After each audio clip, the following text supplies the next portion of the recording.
like it and it bothers you. Yes. And you know what? Yeah. This is something that everybody's going to experience, and that's sort of like the basic.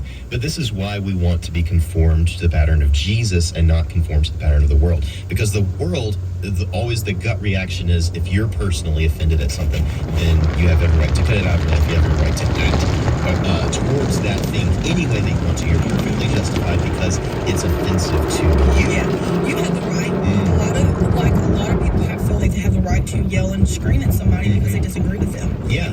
No matter, they're not looking and reflecting at themselves and the fact that I'm now calling you names. Right.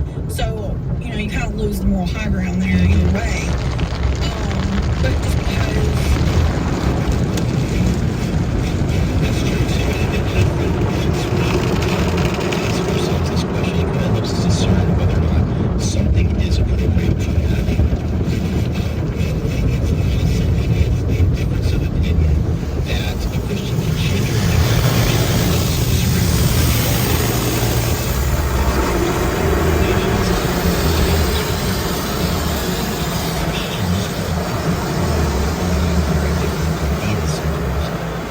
And that's fine.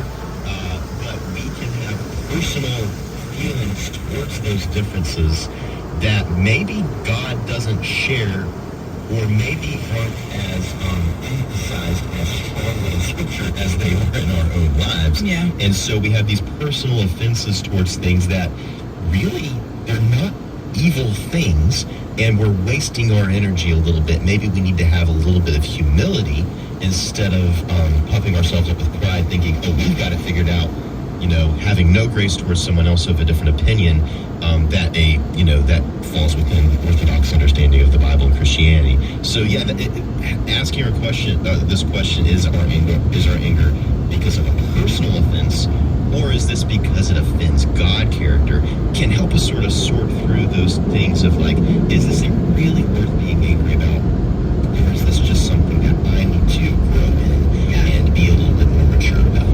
I think there's also a difference in who you're looking at. Not saying that God doesn't expect, like, it doesn't mean just because if I wasn't a believer, that doesn't mean that I'm not going to get off scot-free from my sin.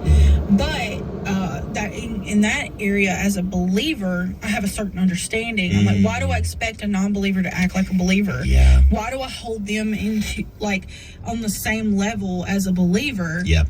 So, you're talking about anger. I see so many Christians who get angry at non-believers they see for, like, she's yelling and screaming at us and calling us names. But then again, they turn around and they start calling them names, which I'm not going to give examples of, but I've heard, because I don't want to feel that fire.